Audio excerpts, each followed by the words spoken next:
हम लोग आए हैं छावा के म्यूज़िक लॉन्च पे, जहाँ पे हमारे म्यूज़िक इंडस्ट्री के लेजेंड AR रहमान जी आज लाइव परफॉर्म करने वाले हैं। यहाँ पे दिस इज़ द स्टेज जहाँ पे लाइव परफॉर्मेंस होने वाला है। और मैम है मेरे साथ में, doctor Priyanka Mathur. She is really she has degree PhD in music, correct? Yes. तो ये पूरा परफॉर्मेंस हम देखेंगे और उसके बाद इस पूरे लाइव इवेंट का एक ओवरव्यू एंड रिव्यू मैम से ज़रूर पूछेंगे after the event. Yes.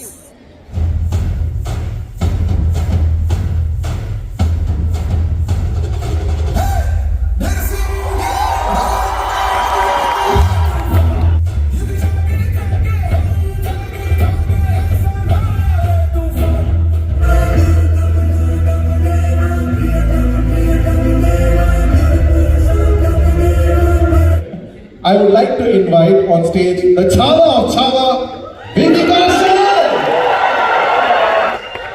Take this moment, ladies and gentlemen. Yes.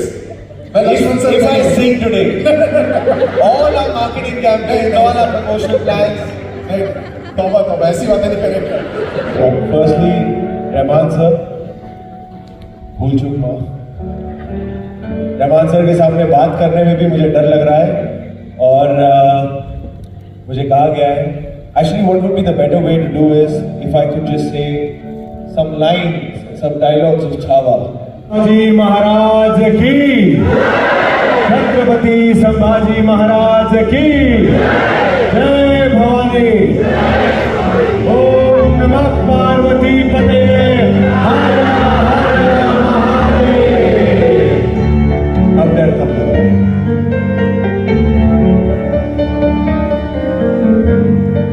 शेर नहीं रहा, लेकिन छावा फिर भी जंगल में घूम रहा है. फाड़ देंगे मुगल सल्तनत की छाती अगर मराठा साम्राज्य के विरुद्ध सोचने की जरूरत थी.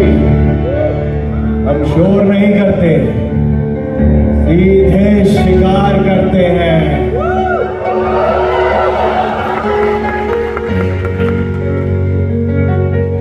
विश्वास आपका साथ है तो युद्ध लगे त्योहार.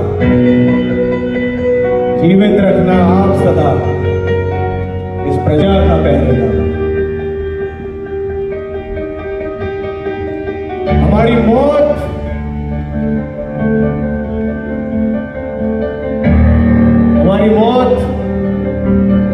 हर घर एक नया सिवा, एक नया संभव पैदा करेगी.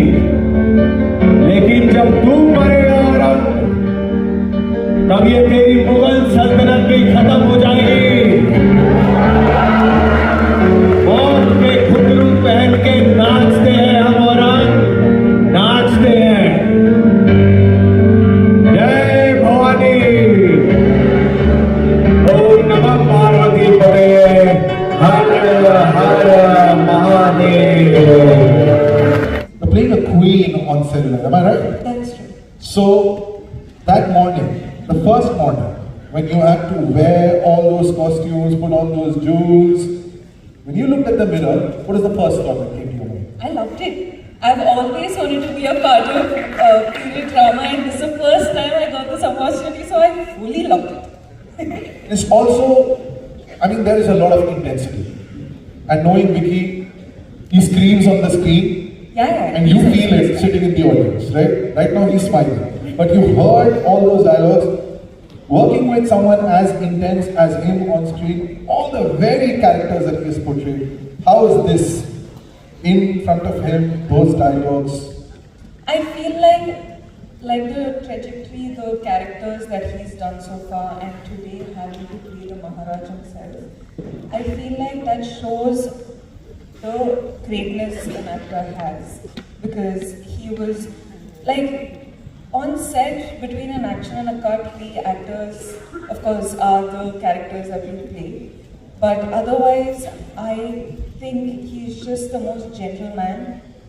I feel like he's the most nicest human being. ever. So.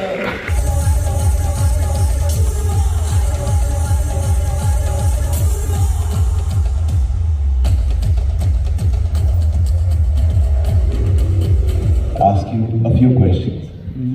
Okay. So, do you know what are emojis? He does. You know what emojis are, sir?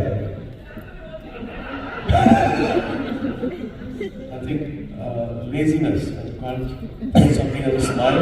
You select one. Shortcut to laziness. So, sir, how, if you had to describe your music in 3 emojis, you'll have to be lazy for a minute now, but just with 3 emojis, if you had to describe your music. One with the mouth closed. I think past week we've seen what all happened when the mouth opens.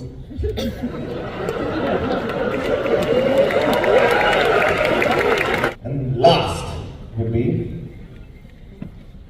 you know, we keep asking each other, what's your playlist like? What's your playlist like? What's my playlist like? So what's your playlist like? Because our playlist has your songs. And it's very easy to me. When I'm working, I don't want to listen to any more music, so I just shut down everything, sleep silently. But when I'm traveling, it has to be either classical music, Chopin, Debussy, piano, and symphonies, or Nusrat Fateh Ali Khan, Qawwali, or Kumar Gandharva, all recordings. Kumar Gandharva? Yeah, or there's a Nadaswaram player called Rajaratnam Pillai, 1952.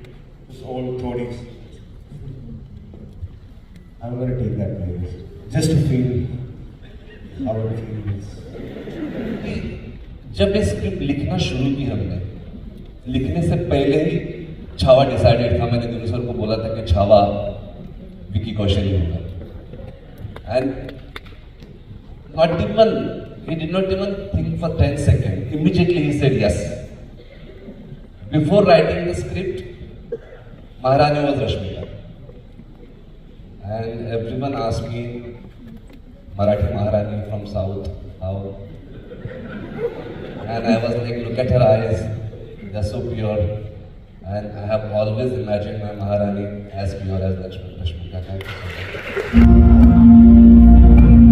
you so much.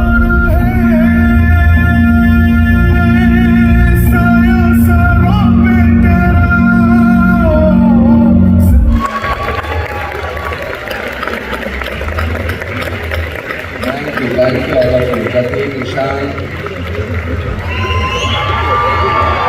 the entire team. Ashish is there? Ashish? ये 4 साल की मेहनत, ये 500,000 लोगों की मेहनत सब आ रही है, but more than that it's Chhatrapati Sambhaji Maharaj, उनकी ग्लोरी, उनका बलिदान पूरी दुनिया के सामने रखने का हमें मौका मिला है और आपको मौका मिला है देखने का. प्लीज, लाइक रहमान साहब just sang, may his glory always जिंदा रहे. Thank you so much. Thank you. जय भवानी.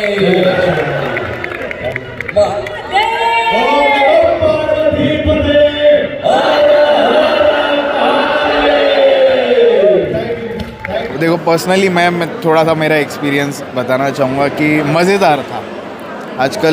आजकल जो जेन जी है वो लोग कोल्ड प्ले के कॉन्सर्ट में जाते हैं, जो भी अंग्रेज़ यहाँ पे आते हैं उनके कॉन्सर्ट में जाते हैं, लेकिन हम जाते AR रहमान के कॉन्सर्ट में, because he is the legend of our India. Yes, और जैसे मैंने शुरुआत में कहा था कि डॉक्टर प्रियंका माथुर जी, म्यूज़िक में यू हैव डन PhD. 5 गाने हमें सुनने मिले. एक गाना पीछे हम पोस्टर देख पा रहे हैं, तूफान, और 4 गाने.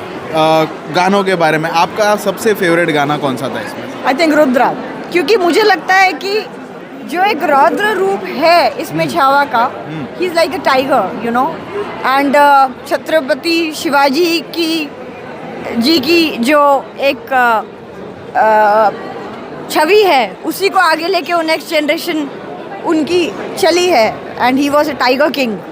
तो जो एक शिवा का जो एक महत्व है और उनका जो रौद्र रूप है और वो जो डमरू से वो शुरू होता है, अगर हम म्यूजिकलिटी इसकी देखें, टेक्निकली हम बहुत ज़्यादा जानना चाहेंगे आपसे due to your knowledge in music. कि जो उसकी जो बीट शुरू होती है, वो डम डम डम जो शुरू होती है, वो एक शिवा का जो बोलते हैं कि उनका साज ही डमरू है शिव का। तो इतनी एस्थेटिक्स वहीं से उस मोमेंट से शुरू हो जाती थी। और उसके बाद जो enhancement of sound AR. Rahman देते हैं, परकशन का खास तौर से इसमें बहुत यूज़ है इस फिल्म में, क्योंकि ये एक वैलर, ब्रेवरी, करेज और एक फाइटिंग स्पिरिट को लेके ही आगे चल रही है। मुझे वो जिंदा हूँ मैं भी एक जो गाना था वो भी बहुत गजब था, और एक बहुत पोलाइट सा जो रोमांटिक सॉन्ग है, something like this, I don't remember the words, but the melody is so catching कि मैं बाहर निकली तो मेरे दिमाग में वो मेलोडी बैठ गई थी। और मुझे लगता है कि जो कैरेक्टर्स भी हैं, जो जैसे कि रश्मिका पहली बार क्वीन प्ले कर रही हैं और उनकी आंखें बहुत ही एक्सप्रेसिव हैं, और ये एक मतलब it's a beautiful combination of a tiger with a tigress. मुझे ऐसी फीलिंग आई दोनों में। उनकी जो रश्मिका के अंदर भी जो एक you know a man is supported by a, जैसे बोले behind every man there is a strong woman, you know, तो वो एक किंग साइज और प्रिंस, और उनके लिए एक बहुत स्ट्रॉन्ग कैरेक्टर ही चाहिए था जो मुझे रश्मिका में दिखा। क्यों हमारे यहाँ पे ए.आर. रहमान को द लेजेंड ऑफ म्यूजिक हमारे इंडिया में क्यों ऐसा कहा जाता है? देखिए क्या है, इनका जो बेस है ना म्यूजिक का, जो मेलोडीज है वो किसी ना किसी राग पे चल रही हैं। आप जो म्यूजिक का जो संस्करण बोलते हैं जिस चीज़ को, और उनका सबसे खूबसूरत चीज़ क्या है कि उन्होंने उसके अंदर वेस्टर्न मेलोडीज़ और इंडियन मेलोडीज़, जहाँ वो नगाड़ा, तबला, ड्रम्स, सरोद, क्योंकि इंस्ट्रूमेंटलाइजेशन जो मैं देख रही थी, जो साउंडस्केप है उसमें इतना खूबसूरत यूज़ किया। एक गाना था जिसमें सरोद से बिगनिंग करी है, बहुत ही खूबसूरत गाना था। I was like stunned, wow what a beautiful. बहुत कम लोग हैं जो सरोद, संतूर इस तरह से यूज़ करते हैं। And I feel that Rahman साहब का जो ख़ास चीज़ है कि एक एक साउंड को वो जिस तरह से एनहांसमेंट करते हैं, और उसकी जो मिक्सिंग होती है वो साउंडस्केप और जो हमारा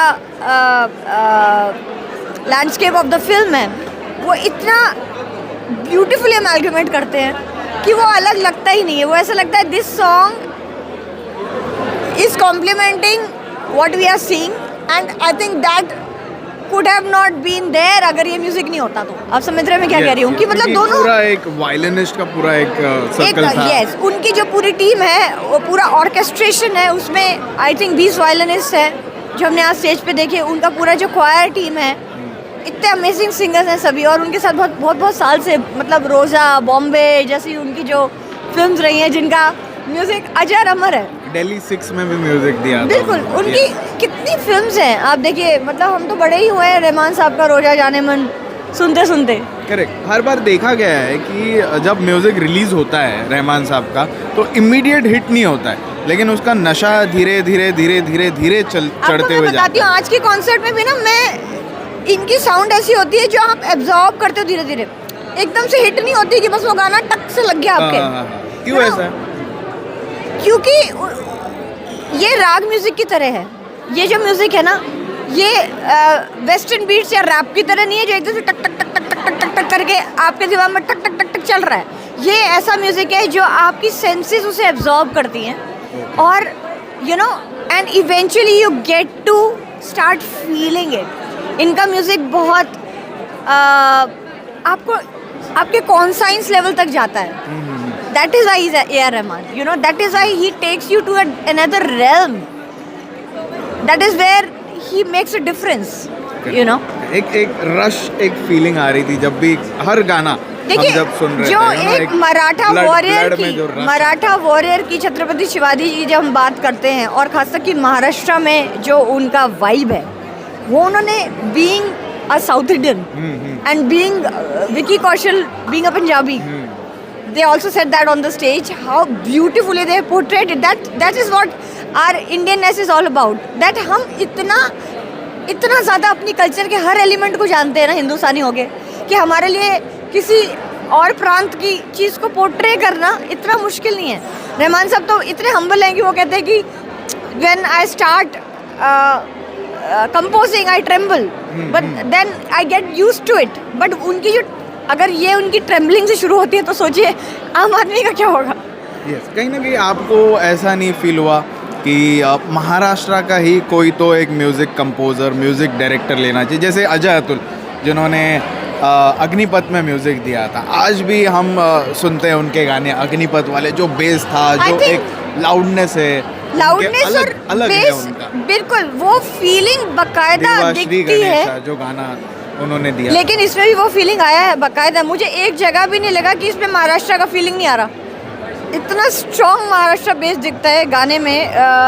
जो उन्होंने नगाड़ों का इस्तेमाल किया है, खास तौर से हमारा जो वो two two two two two वाला जो एक कौन सा इंस्ट्रूमेंट होता है, तुतारी होती है जो महाराष्ट्र की खास होती है, उसका इंस्ट्रूमेंट. और आपका झांझ, मंजीरा, आपका जिसका अभी कंट्रोवर्सी हो गया, आपका लेजिम का, ठीक है. जबकि मैं ये बात बताना चाहती हूँ ऑन कैमरा कि मैंने हिस्टोरिकली भी पढ़ा है और टाइम्स ऑफ इंडिया के भी एक आर्टिकल में पढ़ा है कि छत्रपति शिवाजी महाराज के ज़माने में उसको बॉडी बिल्डिंग के लिए यूज़ करते थे. It was use for exercising. और वो आर्मी जो होती थी, आर्मी डांसेस होते थे ना, आर्मी डांस करती थी, वार्म अप करती थी. जो आपने अलाउद्दीन खिलजी को भी देखा पद्मावत में, तो जो ये यलगार करने से पहले खुद को एनर्जाइज करने के लिए जो आर्मी डांसेस होते थे उसमें उसका इस्तेमाल होता था. तो वो एक्सरसाइज भी हो रही है और ये भी हो रहा है. मुझे नहीं लगता क्या ज़रूरत थी ये सब करने की, क्योंकि एक वो ऑथेंटिक हिस्टोरिकल एस्पेक्ट है कि वो इंस्ट्रूमेंट था. और यहाँ तक कि रामायण के ज़माने से इट्स एंशिएंट इंस्ट्रूमेंट. लेजिम जो है वो एंशिएंट इंस्ट्रूमेंट है, वो कोई मॉडर्न इंस्ट्रूमेंट नहीं है. हम उसको मॉडर्न वर्ड से कहते हैं. मुझे अभी उसका अगर मैं जाके हिस्टोरिकल नेम ढूंढूंगी तो मिल जाएगा, मुझे याद नहीं है पर्टिकुलरली. ओके, तो काफ़ी सारी बातें मैं और कर सकता हूँ इस इंटरव्यू के दौरान with doctor Priyanka Mathur. But ये थोड़ा सा हम टाइट रखेंगे ये इंटरव्यू, क्योंकि she is really into music completely, तो वो और ज़्यादा हमें डिटेल में बता सकती है. लेकिन यहाँ का पूरा सारांश ये बोल सकते हैं कि ये म्यूज़िक, ये एल्बम आपको एक नहीं 5 बार सुनना पड़ेगा, तब आपको रहमान सर का जो जो कारीगरी जो की है उन्होंने हर गाने में, वो आपको तब मालूम पड़ेगी. ये तो हमने लाइव देखा है, कुछ लाइव मैं दिखाऊंगा आपको भी, किस तरह से म्यूजिशियंस आए, किस तरह से हर एक एलिमेंट उन्होंने जो मिक्स किया है. देखिए, इसमें एक सीन है जिसमें वो शेर का मुंह पकड़ लेते हैं, वो ट्रेलर में भी है, लेकिन उसको जब गाने में के साथ में उसको दिखाया गया, मेरे रोंगटे खड़े हो गए इस मोमेंट पे. कि जो वो नगाड़ा और वो तड़क तड़क उस वक्त चल रही थी और वो जो समर सॉल्ट्स ले रहे थे, उस एलिमेंट को जो छावा का हम सोच सकते फिल्म में होगा, जो आज का पिक्चराइजेशन उन्होंने ऑन स्टेज किया, इट वाज सो ब्यूटीफुल. तो मैं सोच सकती हूँ कि फिल्म में क्या होगा. It has actually today show has raised my anticipation for the film. इस पिक्चर भी हम ज़रूर जाएंगे देखने को दोस्तों, एंड इसका रिव्यू हम डॉक्टर प्रियंका माथुर से ज़रूर लेके आएंगे, आप तक ज़रूर पहुँचाएंगे. प्रियंका जी, मेरा खुद का जो फेसबुक चैनल है बॉलीवुड फिल्म रिव्यूज़, उस पर मैं डालूंगी आज की शो का भी रिव्यू और कल छावा का भी रिव्यू, तो आप ज़रूर देखिएगा. थैंक यू बोलना चाहूँगा फॉर योर प्रेशियस टाइम, और थोड़ा सा जो नॉलेज आपने हमें बांटा है अबाउट द म्यूज़िक. एक मैं ज़रा सा पॉइंट बताना चाह रही थी कि जो लेज़म की बात है, क्योंकि ये बहुत कंट्रोवर्शियल मैंने चीज़ उठा ली थी, क्योंकि मैं भारतीय कला केंद्र में एज ए डांसर भी मैंने काम किया है, क्योंकि मैंने कथक छाऊ में भी मेरी ट्रेनिंग है, तो that makes me an allrounder writer. तो वहाँ पे हर चीज़ बहुत हिस्टोरिकल एलिमेंट्स को लेके ही इंकॉर्पोरेट की जाती है. It's a dance drama ballet, और उसमें भी रामायण के दौरान में हम लोग एक जो राम का जन्म होता है लेज़म यूज़ करते हैं. तो आई थिंक उसकी ऑथेंटिसिटी एंशिएंट टाइम से है, वरना हमारी डायरेक्टर उसको कभी यूज़ नहीं करती. yes, इसका तथ्य कितना है ये हमें निकालना होगा, लेकिन हिस्टोरिकल एलिमेंट्स में मिलता है, महाराष्ट्र में भी उसका यूजेज. करेक्ट. ये फुटेजेस ज़रूर देखना जो मैं अभी आपको दिखाऊंगा, और आप महसूस करना कि कितना मज़ा हमें लाइव AR रहमान को देखने में. सब लोग 14 फरवरी वैलेंटाइंस डे के दिन अपने वैलेंटाइन के साथ छावा ज़रूर देखिए और इस खूबसूरत फिल्म को वर्ल्ड वाइड हिट कराइए, बिकॉज ये हमारी इंडियन कल्चर, हमारे म्यूज़िक को बढ़ावा देती है और उसमें एक बहुत एस्थेटिक एलिमेंट है जो भारत का पूरे हिंदुस्तान में जाना चाहिए। बहुत बहुत शुक्रिया, नमस्कार। Thank you.